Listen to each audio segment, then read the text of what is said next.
अस्सलाम वालेकुम, मैं हूँ रिदा सैफ़ी। नाजरीन, एक तरफ तो पाकिस्तान की मौजूदा मकबूल पार्टी पाकिस्तान तहरीक-ए-इंसाफ की हुकूमत को अपनी पॉलिसी और अपोजिशन की सख्त मुखालफत ने बड़ी बुरी तरह से जकेड़ लिया है।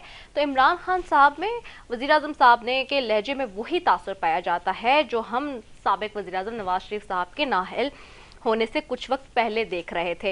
हुकूमत चाहे जितना भी पुरएतमाद होने का एक जेस्टर देती रहे, लेकिन हुकूमती सफ़ों में नज़र आती है कुछ ना कहीं कुछ ना कुछ कपवाहट और हुकूमत जाने की घबराहट भी एक तरह से अगर देखा जाए तो शुरू हो गई है, जिसका इजहार इशारा वुज़रा की नाराज़गी और कहीं ना कहीं पार्टी के अंदर अपने लोगों की सूरत में भी मिल रहा है। दूसरी जानिब नून लीग के सीनियर रहनुमा शाहिद खाकान अब्बासी ने हुकूमत के खिलाफ तहरीक अदम एतमाद लाने के मामले को भी हसास करार दिया है।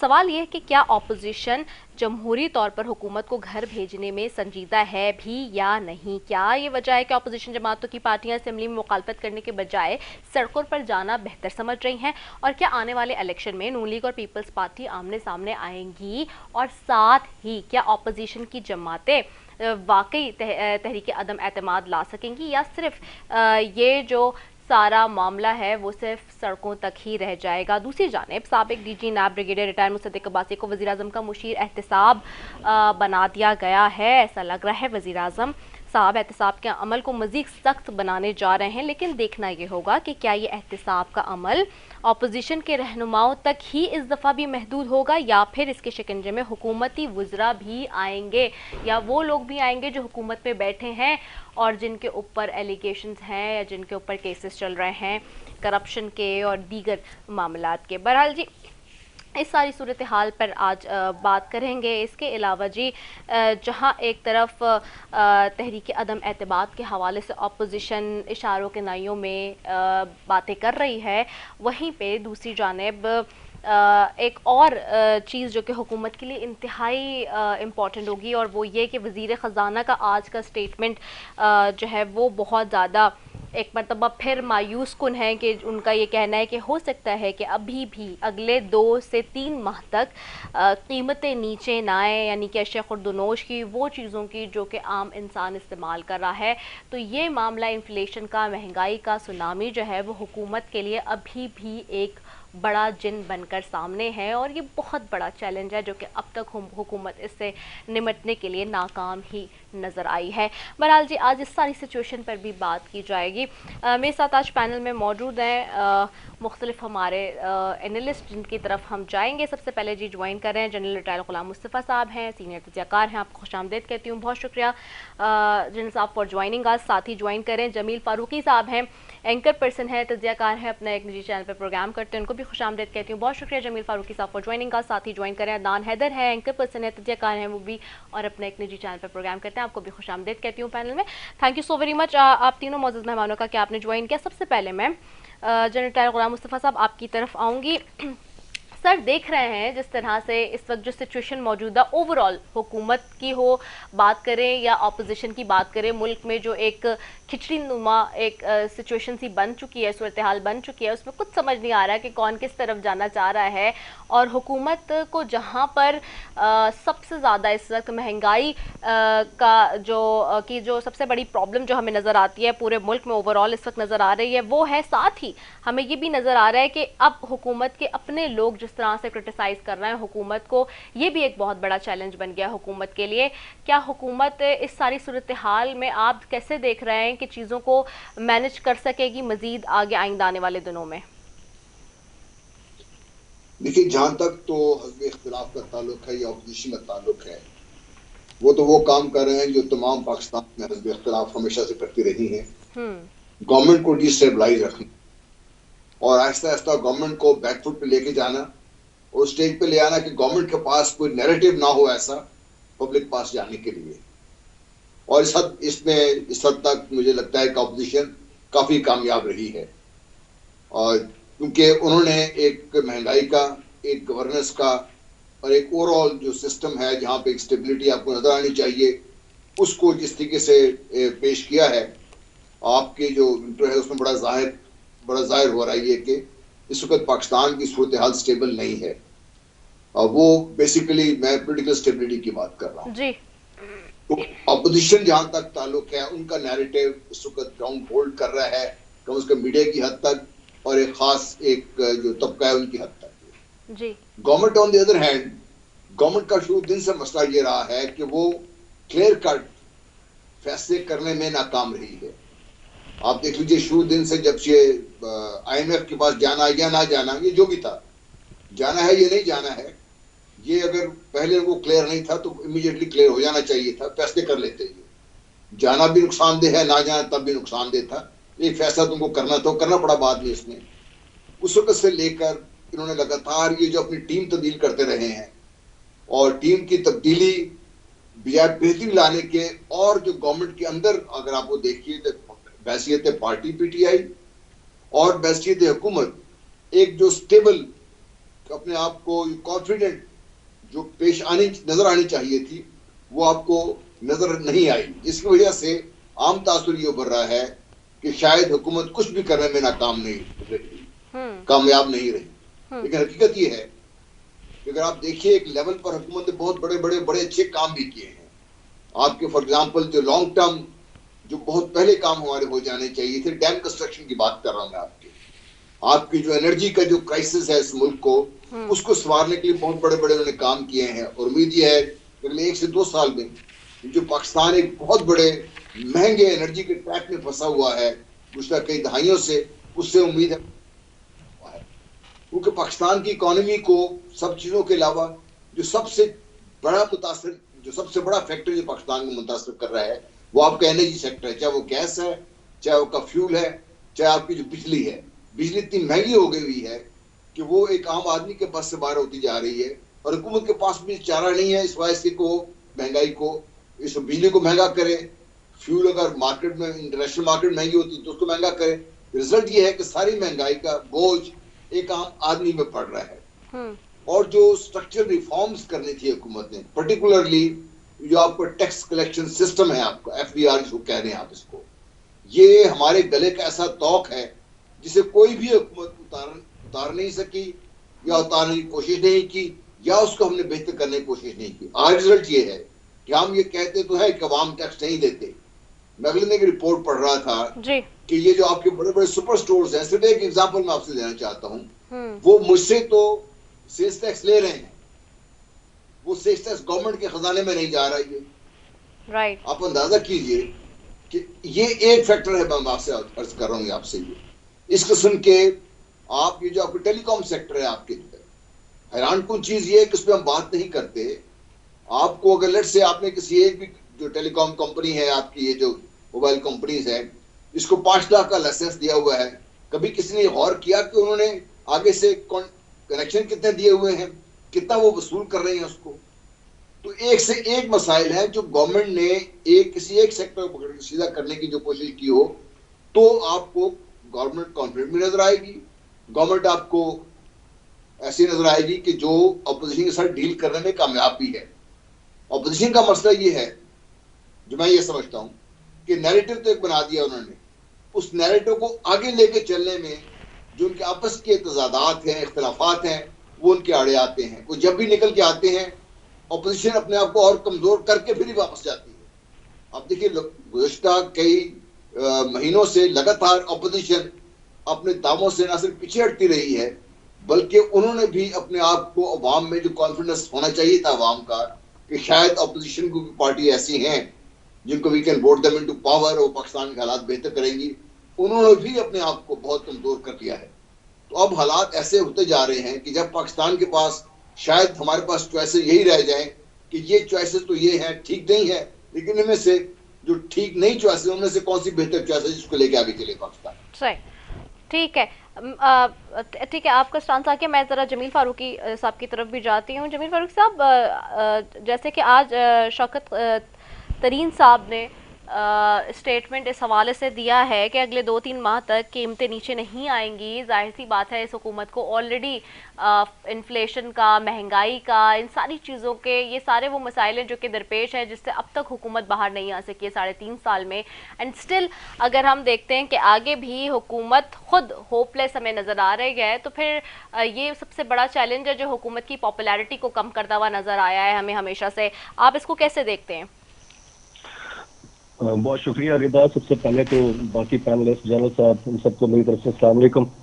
अच्छा, एक तो स्टेट ऑफ डिनाइल, उसको हम बिल्कुल आउट ऑफ क्वेश्चन कर नहीं सकते। जिस स्टेट ऑफ डिनाइल में हुकूमती वज़रा, तर्जुमान और खुद प्राइम मिनिस्टर ऑफ पाकिस्तान है, उससे बड़ा स्टेट ऑफ कंफ्यूजन हमें देखने को मिला। आई मीन के मुल्क का वज़ीर आज़म कहता है कि हमारा मुल्क यानी पाकिस्तान तो सबसे सस्ता मुल्क है, और उसी मुल्क का वजीर खजाना जो कि ऐवान बाला से वजीर बने हैं वफाक के, वो फरमाते हैं कि अभी 3 महीने लगेंगे, अभी 3 महीने लगेंगे, या 3 महीने से पहले हम नहीं कह सकते कि इसमें किसी किस्म की कोई कमी आएगी। और स्टेट ऑफ कंफ्यूजन आप इन बातों से देखिए कि आपकी इकोनॉमिस्ट की रिपोर्ट आती है, उसमें 5.37% ग्रोथ वर्ल्ड बैंक की तरफ से जो चीजें नंबर सामने आए उसमें आई, तो वो तो आपके लिए बड़ी जबरदस्त है। और उसी द इकोनॉमिस्ट की रिपोर्ट में अगर पाकिस्तान को तीसरा महंगा तरीन मुल्क कहा गया तो वो उनको हजम नहीं होती, वो कहते हैं गलत है। अब आपकी ट्रांसपेरेंसी इंटरनेशनल की रिपोर्ट देख लीजिए, आपके सामने है। वो कहती है कि करप्शन इंडेक्स में पाकिस्तान जो है वो बहुत ऊपर जा रहा है, पाकिस्तान ने बहुत लूज किया है। अब पाकिस्तान अब इन्हें नेगेटिव सेंस तरक्की कर रहा है, इसमें ये रिपोर्ट इनको नहीं खलती। कहते हैं कि इसके पीछे नवाज शरीफ, शरीफों की लॉबी है, लेकिन उनको उस्मान बुज़दार साहब के नंबर 1 होने की रिपोर्ट के ऊपर कोई एतराज नहीं। वो कहते हैं उस्मान बुज़दार साहब नंबर 1 है। तो ये स्टेट ऑफ डिनाइल से बढ़कर स्टेट ऑफ कंफ्यूजन है, जिसमें खुद प्राइम मिनिस्टर पाकिस्तान भी मुब्तला है और इनके इर्द गिर्द मौजूद लोग भी मुब्तला है। जब तक ये लोग अपने इस स्टेट ऑफ कंफ्यूजन से नहीं निकलते, खुद वज़ीर आज़म पाकिस्तान इमरान खान हो या दूसरे हो, तब तक आप ये ज़हन से निकाल दीजिए कि कुछ बेहतर फैसले करने की पोजीशन में आएंगे। और जो लोग पिछले 3.5 साल के अंदर कुछ नहीं कर पाए, उनसे आप एक्सपेक्ट कर रहे हैं कि अगले 3 महीने में कुछ करेंगे। हाँ, जनरल साहब की इस बात से मैं इत्तेफाक करूंगा कि लॉन्ग टर्म डिसीजंस जो इन्होंने किए हैं उसको सही तरह से कैपिटलाइज नहीं कर पाया मार्केट करने में, ये एक अफसोसनाक एरा है।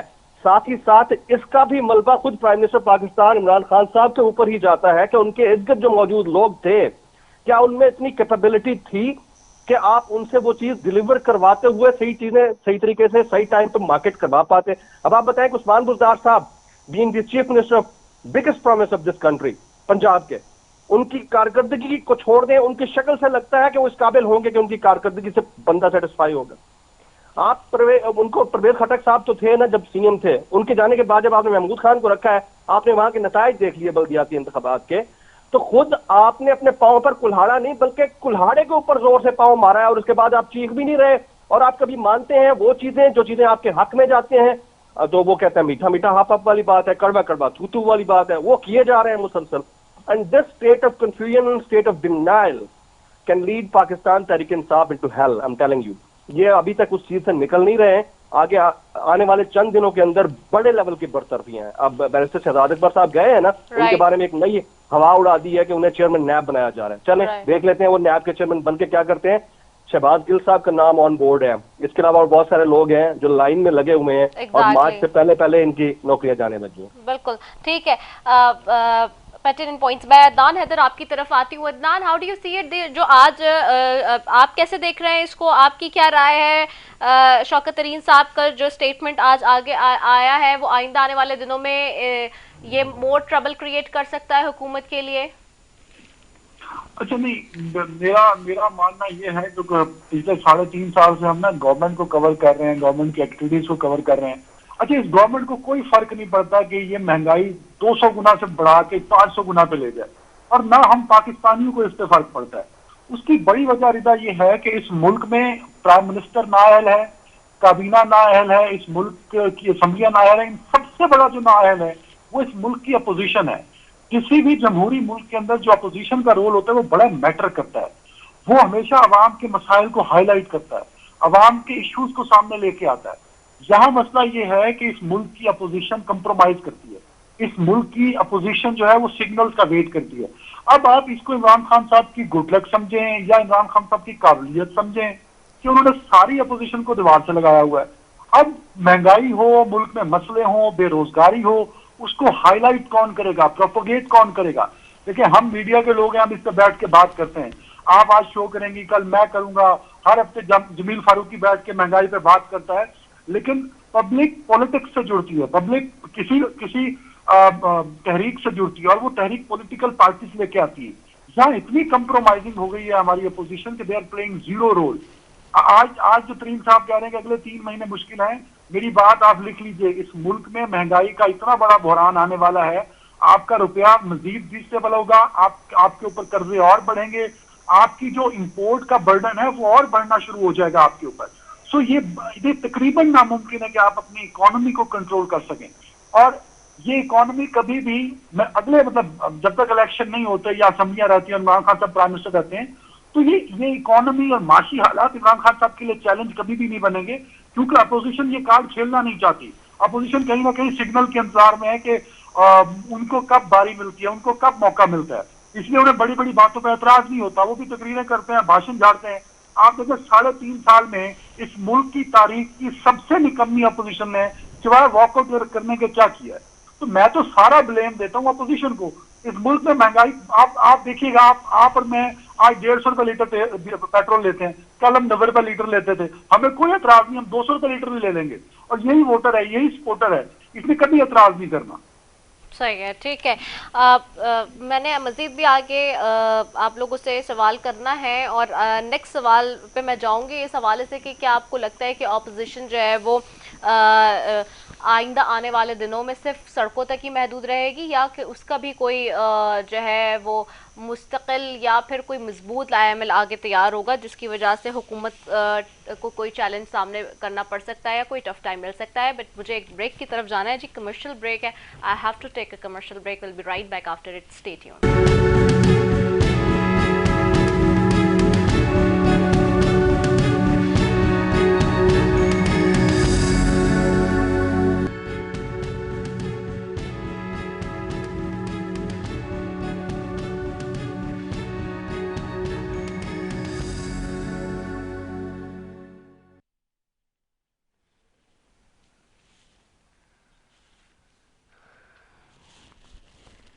वेलकम बैक नाजरीन, और आज हमारे साथ पैनल में मेहमान जो मौजूद हैं, जनरल रिटायर गुलाम मुस्तफ़ा साहब हैं, जमील फारूकी साहब और अदनान हैदर साहब मेरे साथ मौजूद है। मैं जाऊंगी गुलाम मुस्तफ़ा साहब की तरफ, और आई लेफ्ट द क्वेश्चन, मैं छोड़े गई थी ब्रेक से पहले जी, उसी पे पूछूंगी। अच्छा गुलाम मुस्तफ़ा साहब, आप इसको कैसे देखते हैं? अब जो मूवमेंट बनने जा रही है पूरे मुल्क के अंदर, जो अपोजिशन की जमातें अब सड़कों पर आने की बात कर रही हैं और निकलने की बात कर रही हैं, do you agree with the same point कि जो अभी अदनान भी कह रहे थे कि जी ऑपोजिशन की जमातें उन्हें कुछ नहीं किया सो फार 3-3.5 सालों के अंदर, तो अब आपको अभी भी लग रहा है कि जो इस वक्त बातें की जा रही हैं वो सिर्फ बातों की हद तक ही रहेगी ऑपोजिशन की, या फिर सड़कों पर आके ऑपोजिशन जो है वो वाकई कुछ कर सकेगी, और ये वाकई जो वो तहरीक या जो भी कह रहे लॉन्ग मार्च वो जो चलाने जा रहे हैं वो खालिस्तन अवाम के हक के लिए निकल रहे हैं, या फिर अपने ही मफादात हैं कहीं ना कहीं अभी भी? देखिए, बेचारी अवाम का सिर्फ इतना कसूर है कि वो 5 साल के बाद उनसे कहा जाता है, और कुछ जाके वोट दे आते हैं, कुछ उनको वोट गिन दिए जाते हैं कहीं ना कहीं से। इससे ज्यादा अवाम का ताल्लुक इसमें कुछ नहीं है। और मैं अदनान को ऑपोजिशन को कह रहे थे, मैं अवाम को और अपने आप को कसूरवार समझता हूँ। हाँ जी। कि क्या हम 22 करोड़ इतने हम इनइफेक्टिव हैं कि हम अपनी हुकूमत को मजबूर नहीं कर सकते कि वो सीधे रास्ते पर आए? और अगर ये बात नहीं है तो हम क्यों इनको वोट दे रहे हैं सबको? इनको जहां तक अपोजिशन का ताल्लुक है, जब से ये पीडीएम बनी है, बल्कि से बहुत पहले तक, अगर अपोजिशन चाहती इस हुकूमत को एक दिन न चलने देती। नंबर तो उनके पास थे, लेकिन वो शुरू दिन से ही कंफ्यूजन का शिकार थी कि उन्हें करना क्या है, जाना किधर है, मामला क्या है। ऑपोजिशन का मजमूई तौर पर अवाम के बेहतरी से कोई लेना देना नहीं है, नंबर 1। नंबर 2, उनके अपने मफादात हैं, वो हर दफा कुछ करते हैं, अपने लिए कुछ गेन करते हैं, फिर पीछे हट जाते हैं। इससे ज्यादा अपोजिशन ने कोई काम नहीं किया। और अब जबकि हर तरफ ये शोर मच रहा है, और महंगाई की बात हो रही है, गवर्नेंस के इश्यूज की बात हो रही है, चीफ मिनिस्टर्स के बारे में बात हो रही है, मुख्तलिफ पार्टीज की नाअहलियों को, उनकी कमजोरी के बारे में बात हो रही है, तो कौन ऑपोजिशन में कौन ऐसा है जो बढ़ के ये ढोल अपने गले में डाल लेगा इसमें? ये बिल्कुल गलत है, नहीं होगा, इसमें कोई मूवमेंट नहीं चलेगी। मैं जिस दिन से पीडीएम बनी है उस दिन से मैं लगातार ये बात करता आ रहा हूं कि इनके आपस के तजादात इतने हैं। अब मुझे बताइए आप, बड़ा सिंपल क्वेश्चन है, राइट, कि पीएमएल जो नवाज शरीफ ग्रुप वाले हैं वो क्यों पीस पार्टी को पंजाब में जगह देंगे? इसी तरह सिंध में पीस पार्टी वाले नून लीग को क्यों जगह बनाने देंगे? और मौलाना साहब जो सबसे ज्यादा तावले नजर आते हैं, वो पंजाब में किसी की मदद क्या कर सकते हैं या सिंध में पीस पार्टी की मदद क्या कर सकते हैं? और वो क्यों, उनको पता है कि वो केपी में भी इस वक्त वो मुश्किलात का शिकार हैं, तो वहां पर वो किसी की मदद करने के काबिल नहीं है, वो क्या करेंगे? उनका मसला टोटली डिफरेंट है। कल भी उनकी बात सुन रहा था, उनको गुस्सा ये है कि फाटा लेदा सुबह बनना चाहिए था, वो नहीं बन सका, फाटा जम हो गया है। उनको इस बात पे और भी ज्यादा दुख हो रहा है कि फाटा शायद, हो सकता है मैं गलत हूं, जो मेरी इत्तलात ये हैं कि पूरे पाकिस्तान में अगर कोई इलाका तेजी से डेवलप कर रहा है तो वो जो नए जमशुदा अजला हैं वहां पे काम हो रहा है वहां पे, और वो तेजी से आगे बढ़ रहे हैं इसमें, वो भी समझते हैं इसके लिए नुकसानदेह। तो ऑल एंड ऑल अगर आप देखिए तो अपोजिशन के आपस के तजादात, वाज़ेह मकसद की कमी और अपने जाती जो मफादात हैं, बड़े छोटे छोटे मफादात के दायरे हैं, उनसे ज्यादा अपोजिशन सोचने की काबिलियत और अहलियत रखती ही नहीं है इसमें। क्योंकि अगर मैं एक चीज और जी, इस अपोजिशन के पास इस पाकिस्तान के मसाइल का आज तक मैंने कोई इनसे ये नहीं सुना कि आप पाकिस्तान के मसाइल का हल कैसे करेंगे। आप महंगाई की बात कर रहे हैं, आप IMF की बात कर रहे हैं, स्टेट बैंक की आप सुन लीजिए, स्टेट बैंक के बारे में बड़ा शोर मचा। पीस पार्टी ने 2 दफा अपने दौर में, नून लीग ने भी 2 दफा अपने दौर में इसी स्टेट बैंक के ऑर्डिनेंसेस में चेंजेस की हैं। अब वो कैसे इसको ना कर देंगे? इसके बाद ये क्या कर लेंगे इसके लिए? साहब नहीं, वो कह रहे हैं कि हम आएंगे, नून लीग तो कह रही है कि हम आएंगे तो रिवोक कर देंगे वो सारी शिक्के जिनके ऊपर जो है, जिनमें चेंजेस की गई है, तरमीम लेकर आई गई है। अच्छा, लेकिन आपकी बात मैं मजीद भी ले रही हूँ जनरल साहब, मैं वो इसी बात पे आप जो बात कर रहे हैं, बिल्कुल आप एक अच्छी जो है स्टोरी पिक्चर की बता रहे हैं, और बिल्कुल ये भी एक साइड है।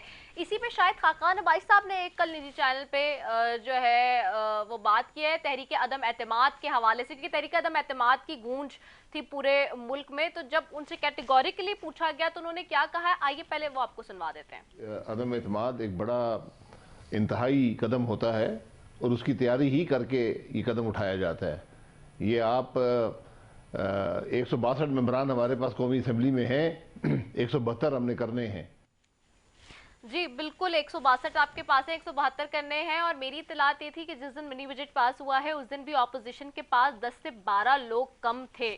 तो डेफिनेट सी बात है, आपको अपने नंबर्स शो करने होते हैं। ये बात मैं कल ऑलरेडी अपने प्रोग्राम में बता चुकी थी कि तहरीक अदम एतमाद लाने के लिए ऑपोजिशन को अपने नंबर्स दिखाने होंगे, अपने कार्ड्स प्ले करने होंगे, जिसके लिए उनको लोग तोड़ने पड़ेंगे हुकूमत की तरफ से या फिर इत्तेहादियों की तरफ से, जो कि बड़ा मुश्किल टास्क मौजूदा सूरत हाल में लगता है। मैं जनरल साहब आप ही की तरफ आऊंगी, आप कंटिन्यू कर लें इस बात को भी, चूंकि सुनवाने का मकसद यही था कि इसको भी आप अपने उसमें जवाब में इंक्लूड कर लें। जी देखिए, वही मैं कह रहा था, पीडीएम मुझे नहीं समझ आई कि पीडीएम बने क्यों थी। ये शायद मौलाना साहब को रिवाइव करने के लिए, या शायद नून लीग ये चाह रही थी कि मरियम बीबी को लॉन्च किया जाए एज ए पोलिटिकल लीडर। तो इसमें देखिए आपस की वजह से आप इस पार्टी लहदा होकर बैठ गई है, वो अपने लहदा मार्च करने की कोशिश कर रहे हैं, और उधर से पीटीआई ने कहा है कि हम इनके अपोजिट मार्च करेंगे। और सिंध में जो लोकल गवर्नमेंट का मसला वो अलग बन के बैठा हुआ है। देखिए, हमारी जमहूरी जितने भी पोलिटिकल पार्टीज हैं, एक तो ये जमहूरियत का राग अलापते अलापते कम से कम मेरे कान पक गए हैं। इनमें से कोई भी नंबर 1 जमहूरियत पे यकीन नहीं रखता। नंबर 2, इनकी जमहूरियत सिर्फ इतनी है कि इनके कायद किसी तरीके से वहां पे बिठा दिया जाए और वो सब अहकाम जारी करे। ठीक है। और नंबर 3, देखिए सिस्टम की जो खराबी है उसकी तरफ कोई इशारा नहीं कर रहा, बात नहीं कर रहा मैं प्रेसिडेंशियल और पार्लियामेंट्री सिस्टम की बात नहीं कर रहा। आप देखिए इस वक्त हालात क्या है पाकिस्तान में। आपने आइन का हुलिया इसका तो बिगाड़ के रख दिया है कि नंबर 1, सुबह अपने आप को अलहदा पूरी तरीके से खड़े होकर बात करते हैं इसमें।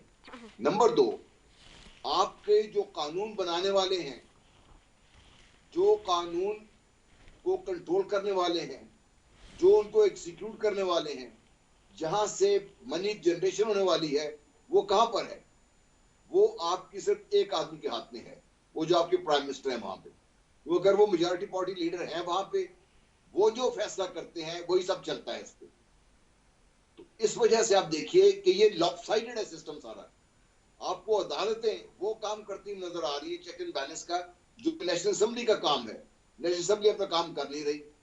वहां पे हालात ये हैं कि मेरे मुल्क की जो इज्तिमाई दानिश, जिसको बड़ी मुश्किल से वोट दे के इतना खर्चा एफर्ट करके भेजा हमने वहां पे, वो क्या कर रही है? उन्होंने कभी बजट डॉक्यूमेंट की वो पढ़ने की तकलीफ ही नहीं की। तो उनसे हम क्या तवक्को कर सकते हैं? ठीक है, ठीक है, ठीक है। जमील, आपकी तरफ आऊंगी। Jamil, how do you see it? आप कैसे इसको देखते हैं इस सारे मामले को? ऑपोजिशन के जो सड़कों पे निकलने की बात है वो सिर्फ वहीं तक रहेगी? अभी शाहिद साहब का आपने बयान भी सुना तहरीक-ए-दम एतमाद के हवाले से। जाहिर सी बात है, नंबर इन्होंने शो करने हैं। आपको लगता है ऑपोजिशन में इतना दम है कि वो 10 नंबर तोड़ लेगी और जो है वो तहरीक-ए-दम एतमाद ले आएगी और कामयाब भी हो जाएगी? देखिए, हमें रियलिटी चेक पर मद्देनजर रखना होता है हर चीज को। तो रियलिटी चेक बड़ा जरूरी होता है। एक फ्रैंकलिन डी रूजवेल्ट, ये अमेरिका के सदर गुजरे हैं, और ये अमेरिका का गुजरा हुआ सदर है, जो अपनी एक किताब में लिख कर जाता है। वो कहता है, in politics nothing happens by accident, if it happens you can bat it was planned that way. और हम उस दुनिया के वासी हैं जो तीसरी दुनिया कहलाती है। तीसरी दुनिया के मुल्कों में से एक मुल्क है। और हमारी एक्सपेक्टेशंस किससे हैं? हमारी एक्सपेक्टेशन किससे हैं? अपोजिशन से। आपको लगता है कि इस मुल्क के अंदर जितनी भी सियासत हो रही है वो अवाम के लिए हो रही है, चाहे वो इमरान खान साहब कर रहे हैं या फिर अपोजिशन में पीपल्स पार्टी या नून लीग करती है? आपको लगता है कि डीप स्टेट जैसी जो ताकतें हैं, जिसका तज़किरा बार बार किया जाता है हमारे दादरान की जानिब से, सहाफियान की जानिब से, वो सिर्फ पाकिस्तान में एग्जिस्ट करता है, वो अमेरिका में एग्जिस्ट नहीं करता? या एस्टैब्लिशमेंट का रोल सिर्फ पाकिस्तान में होता है, अमेरिका में नहीं होता? वहां पर भी जो अपोजिंग फोर्सेज हैं, बिल्कुल, वो वहां पर भी अपोजिंग जो फोर्सेज होती हैं, क्या वो इंतजार नहीं कर रही होती हैं कि हमें कब गो एड दिया जाए और हम कब वो काम करें? उन सब बातों को छोड़ दें। सबसे इंपॉर्टेंट फैक्टर क्या है? सबसे इंपॉर्टेंट फैक्टर ये है कि लूजिंग एंड पर कौन होता है? लूजिंग एंड पर हमेशा गवर्नमेंट हुआ करती है। 2018 में नून लीग की गवर्नमेंट थी लूजिंग एंड के ऊपर। अभी इस वक्त इमरान खान साहब बतौर वजीर आजम पाकिस्तान और पाकिस्तान तहरीक इंसाफ बतौर हुक्मरान जमात विफाक में और 2 सूबों के अंदर और एक कोलिशन बलूचिस्तान के अंदर, वो लूजिंग एंड के ऊपर है। अब चाहे पीडीएम कुछ करे ना करे, पीपल्स पार्टी कुछ करे ना करे, पूरी दुनिया जानती है कि अगर किसी ने लूज करना है तो इमरान खान साहब ने लूज करना है। हाँ, बेनिफिट ऑफ डाउट उस वक्त मिलेगा जब अपोजिशन भी कुछ करती हुई नजर नहीं आएगी, तो आगे आपके जो एस्टैब्लिशमेंट है उसके पास कोई ऑप्शन नहीं होगा सिवाय इमरान खान साहब के। ये बिटर फैक्ट है, हमें इस चीज को रियलाइज करना चाहिए कि अपोजिशन को वाकईतन अपोजिशन करते हुए कम अज कम नजर आते होना चाहिए था। 2018 में खान साहब आते हैं, 2019 के 28 अक्टूबर को मुझे अच्छी तरह याद है, पीडीएम के कायद जनाब मौलाना फजल रहमान साहब ने दावा किया था कि हम बहुत बड़ा धरना देने जा रहे हैं। फिर इस्तीफों की बात गश्त हुई, फिर इस्तीफे आने थे, आते आते रह गए। फिर कहा कि हम इस पार्लियामान को मानते ही नहीं है। फिर कहा कि हम इस पार्लियामेंट्री प्रोसेस के अंदर रहते हुए पार्लियामान को गिराएंगे। फिर कहा कि हम -1 करेंगे। तो इस अपोजिशन से तो आप तवक्को ना रखें, क्योंकि इस मुल्क के अंदर, पाकिस्तान जैसे तीसरी दुनिया के मुल्क के अंदर, कि दौलत से सियासत के अंदर आकर सियासत से दौलत कमाने का विशियस सर्कल है, जिसको हम कभी निगलेक्ट नहीं कर सकते। आप और हम बैठे हैं, आवाम की बातें कर रहे हैं। अभी हमें ये फील ही नहीं हो रहा कि अगर पेट्रोल की कीमत फी लीटर 145 से 200 हो जाएगी तो हमें कोई फर्क नहीं पड़ने वाला। फर्क पड़ने वाला है, फर्क पड़ रहा है। आप मिडिल क्लास तबके से जाकर पूछें, लाखों में तनख्वाह लेने वाले को तो नहीं पड़ेगा फर्क। उसको भी नहीं पड़ेगा जिसकी 8 करोड़ की V8 है, नहीं पड़ेगा। उसको भी नहीं पड़ेगा जिसको लिफाफे आते हैं, नहीं पड़ेगा।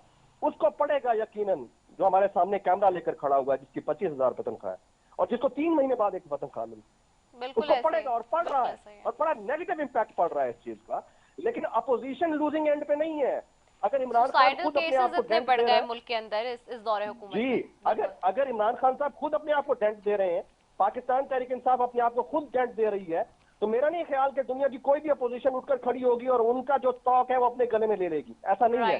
This is the right time and right call for the people of Pakistan to choose कि किसको सिलेक्ट करना है, किसको इलेक्ट करना है, किसको अपना वाली वारिस मानना है। अगर पब्लिक में ही अंडरस्टैंडिंग नहीं है, पब्लिक ये रियलाइज ही नहीं कर रही है कि कौन उनका मसीहा है, कौन उनका मुखालिफ है, ये जस्टिफाई नहीं कर पा रही है, तो हम सारा ब्लेम ना तो एस्टैब्लिशमेंट पर डाल सकते हैं ना अपोजिशन पर डाल सकते हैं।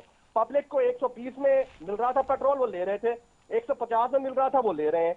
और एक और बात बड़ी इंपॉर्टेंट है, one thing which is called the trust deficit. Tax क्यों नहीं कलेक्ट हो रहा? ट्रस्ट डेफिसिट है। ट्रस्ट डेफिसिट इसलिए है, आपका पैसा जाता है, आपकी तनख्वाहों से कटता है, आपके एफबीआर में जाता है, वहां पर जमा होता है, ना इंफ्रास्ट्रक्चर बन रहा है, ना सड़कें बन रही हैं। आज भी 23 लोग जो रिपोर्टेड हैं मरी में मरे हैं आपके सामने, आप सबके सामने लोग मरे हैं। क्यों? क्योंकि आपका कोई डिजास्टर मैनेजमेंट सेल ऐसा नहीं था जिसके पास वो इक्विपमेंट होते, वहां लोगों को बचा सकते राइटली और राइट टाइम के ऊपर। आप किसी के ऊपर ब्लेम नहीं कर सकते।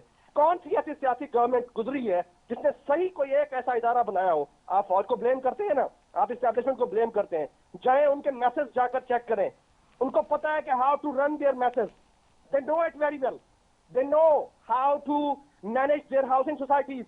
मुझे कोई एक आप बता दें इदारा पंजाब के अंदर, सिंध के अंदर, बलूचिस्तान के अंदर, पेशावर के अंदर, मुझे एक इदारा बता दें जो 73 साल में से 30 साल गवर्न करने वाले इन लोगों में से किसी एक ने ऐसा इदारा बनाया हुआ जिसके ऊपर ट्रस्ट हो इस अवाम का, और अवाम कहे कि नहीं, अगर मैं कहीं फंस जाऊंगा तो ये इदारा हमें बचा लेगा। एक रेस्क्यू 1112 था, उसको आपने कंट्रोवर्शियल बना दिया। तो we are full of controversies and all these controversies are surrounded by these goons, these political goons. और आप फिर ब्लेम करते हैं कि जी इनके पीछे से हाथ हट गया है या इनके सर पे हाथ आ गया है। तो ये जुल्म है। ये रियलाइज हमें खुद करना होगा कि हमने अपनी सेल्फ अकाउंटेबिलिटी की है तो कितनी की है। हमें सिर्फ वफादात की पॉलिटिक्स करना आती है। जो चीज हमारे फायदे में जा रही है वो हमारे लिए अच्छी है और हम उसके लिए इक़्तिदार बचाने के लिए उसको हम यूज करते हैं, बल्कि हम मिसयूज करते हैं। इस पब्लिक के वोट को भी मिसयूज किया गया है। मिसयूज करते हैं, तो सारा बिल्कुल ब्लेम सही आप कहा। एस्टैब्लिशमेंट पे नहीं डाल सकते। राइट, मिसयूज भी किया जा रहा है बहुत कुछ। अदनान, आपकी तरफ आऊंगी। Adnan, how do you see it? आप कैसे देख रहे हैं इसको? आपको लगता है तहरीक अदम एतमाद आ सकेगी? और दूसरा एक और इम्पोर्टेंट पॉइंट जो कि अभी जमील ने भी कहा है, जैसे कि right from the first day हम हुकूमत को निशानदही भी करते रहे, सारी चीज़ों की बताते भी रहे, लेकिन गवर्नमेंट तो ऐसे ही रिएक्ट करती है, बिल्कुल कोल्ड रिएक्शन आगे से होता है और मैं ना मानूं की रट होता है। और जो भी सारी बातें हैं उस सारी चीज़ों पे जो जो जैसे ट्रांसपेरेंसी इंटरनेशनल की रिपोर्ट जैसे कल की उठा के देख लें, उसके ऊपर भी जस्टिफिकेशन देने शुरू हो गए, रूल ऑफ लॉ और फाइनेंशियल करप्शन दोनों चीज़ों को अलग अलग कर दिया। लेकिन ऑफ कोर्स गवर्नमेंट तो इन्हीं की है, तो फिर दे हैव टू डिलीवर। अदान, आपको आवाज आ रही है?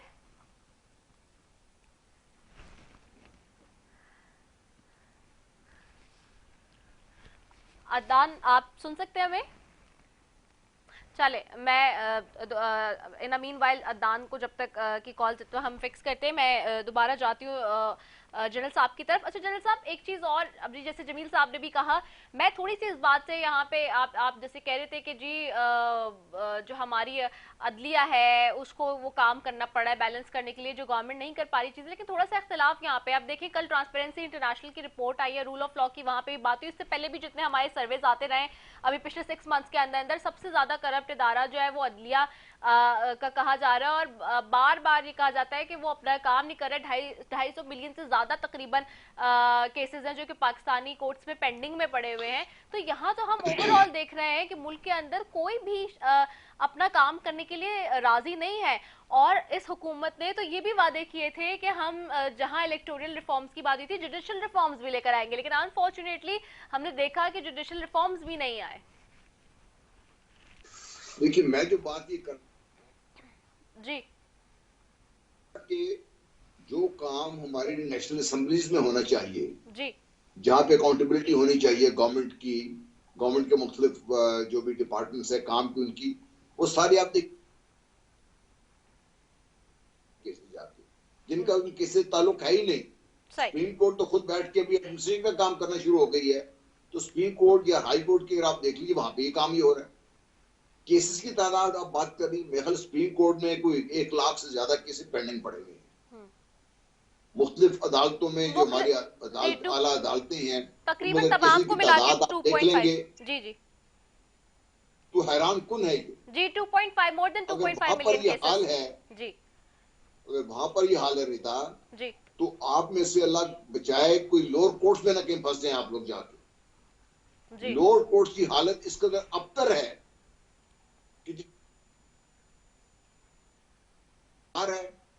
वो जो जजेस की तादाद कम है, जी, जो सिविल जजेस हैं दे नॉट वेल ट्रेन्ड, और वहां पर जो कुछ इस्लाम बरादरी को इस पूरी सोसाइटी पे खुला छोड़ दिया गया है, जो वो काम कर रहे हैं, अल्लाह हफीज अल्लामा, मतलब वो जजेस को मार पीट रहे हैं। उन्होंने लाहौर में जो इतनी अहम किस्म की हमारी जो हॉस्पिटल था उसको तोड़ फोड़ दिया, बाद में सुलह होगी बैठ के बीच में। राइट। पंजाब के चीफ जस्टिस को मुल्तान में मार पड़ गई, किसने कुछ किया नहीं। तो आप अदलिया का जो बात है ना, वो अदलिया ने अपने आप को इस कदर कमजोर कर लिया है, इस कदर कमजोर कर लिया है कि पाकिस्तान में देखिए लोगों का एतमाद आपके निजाम अदल से उठता जा रहा है। जी, जुडिशल सिस्टम से बिल्कुल ऐसा ही है। अच्छा, अगर ये जो चीज है, ये वो वाहिद चीज है, लोग महंगाई भी शायद गुजारा कर लेंगे, लेकिन जब आपका निजाम अदल से एतमाद उठ जाएगा तो फिर ये जत्थेबाजी ही काम करेगी। जिस तरीके से आप वकला को देख लें, आप डॉक्टर्स को देख लें, और बाकी लोग भी अपने आप को इकट्ठा होकर इस किस्म के जत्थे बना के क्यों हो जाएंगे आपके मुल्क में। आपके कानून की अमल दरामद फिर आप देखें, पिछले दिनों सिंध में जो आपको पता चला, ये जितने इन्फ्लुएंशियल थे कैदी, वो जेल में नहीं थे, कहीं और ऐश कर रहे थे आपके। आप सिविल सिस्टम को देख लीजिए, आप जो क्रिमिनल जस्टिस सिस्टम उसको देख लीजिए, आप जो ओवरऑल जो कॉन्स्टिट्यूशनल प्रोविजंस हैं जिसको आपने लेके आगे चलना है, जिसने मुल्क को निजाम को आगे चलना है, उसको आप देख लीजिए। आपने जजेस की अपॉइंटमेंट का जो तरीकेकार है वो इसको तो लॉपसाइडेड कर दिया गया है आज के। क्या हैरान होते हैं। मुख्तलिफ जो लॉबीज है वो काम कर रही हैं, उनके लोग जा रहे हैं, मुख्तलिफ जो चैम्बर्स हैं या जो लोकल बार्स जो मजबूत है वो जाके जा रही हैं। बार्स ने ये काम नहीं किया कि निजाम अदल को ठीक करने की बात करें, वो जाके एक पिटीशन जाके बैठ गई है सुप्रीम कोर्ट की जो बार एसोसिएशन है कि जी तायात नाहली नहीं होनी चाहिए। भी आप लोगों का क्या ताल्लुक है इससे। सही, ठीक है, सही है। अच्छा, मैंने बस वाइंड अप करना है। जनरल साहब, अदनान साहब, आपको आवाज आ रही है? जी जी, मुझे आवाज। अदनान, मैं आपसे सवाल तो कर चुकी थी, लेकिन there was some distortion in the line. मैं बस आपसे चाहूंगी कि 30 सेकंड्स उसमें वाइंड अप कर दें। मैं लास्ट कमेंट आपसे लेना चाहूंगी। सवाल वही है मेरा, अपोजिशन के हवाले से मैंने पूछा था और हुकूमत का भी पूछा था। आपको लगता है इस सिचुएशन में हुकूमत मजीद आगे कुछ अच्छा परफॉर्म कर सकेगी? मुझे आपका अभी भी डिस्टॉर्ट की आवाज सुनूंगी, पर आप ये करें हुकूमत अच्छा नहीं परफॉर्म कर सकती। हुकूमत ने शायद पिछले 3.5 साल में परफॉर्म किया ही नहीं है। हुकूमत, इमरान खान साहब जो है वो अपनी फेस सेविंग के चक्कर में उन लोगों को राजी करते फिर रहे हैं जो इनको लाए, क्योंकि इमरान खान साहब को लगता है कि शायद जो कुछ 18 में हुआ वो दोबारा 23 में होगा और खान साहब एक मरतबा से फिर प्राइम मिनिस्टर होंगे। खान साहब का अपना मानना ये है कि जब वो अगली दफा प्राइम मिनिस्टर बनेंगे तो हो सकता है कि वो एक मजबूत प्राइम मिनिस्टर बने, इतना ऐसा होगा नहीं। खान साहब ऊपर वालों को राजी करते करते, जो इनको लाए उनको राजी करते करते ये अपना नजरिया वैसे ही खो बैठे हैं, पार्टी के साथ ऑलरेडी खो बैठे हैं और ऐसे पार्टी थमा दी, वो जैसे अहमद जवाद बार बार हाईलाइट कर चुके हैं। तो मेरा ख्याल में ना इमरान खान साहब बदलेंगे, ना तहरीक इंसाफ तक की कोई रविश बदलेगी और ना ही ये गवर्नमेंट को बेहतर परफॉर्म कर पाएगी, क्योंकि महंगाई के अलावा भी बहुत सारी चीजें हैं रिदा जिसमें गवर्नमेंट सिफर हो चुकी है। गवर्नमेंट की डिलीवरेंस कहीं भी नहीं है। मतलब वही गवर्नेंस के इश्यूज हमारे सामने जो कि माजी की हुकूमतों पर मौजूदा हुकूमत एलिगेशन और उनको इल्जाम ठहराती आई थी। बहुत शुक्रिया जी अदनान हैदर साहब आपका, जमील फारूकी साहब आपका, जनरल रिटायर्ड गुलाम मुस्तफा साहब आपका, तीनों मौजूद मेहमानों का बेहद शुक्रिया। नाजरीन, इसी के साथ अपनी मेजबान रिदा सैफी को दीजिए इजाजत। पाकिस्तान जिंदाबाद। आप देख रहे हैं अवाम के उठाए गए सवालात, हालत आजरा पर तबसरों, तज्जियों, खबरों पर मुहित प्रोग्राम न्यूज़ लाइन रिदा सैफी के साथ।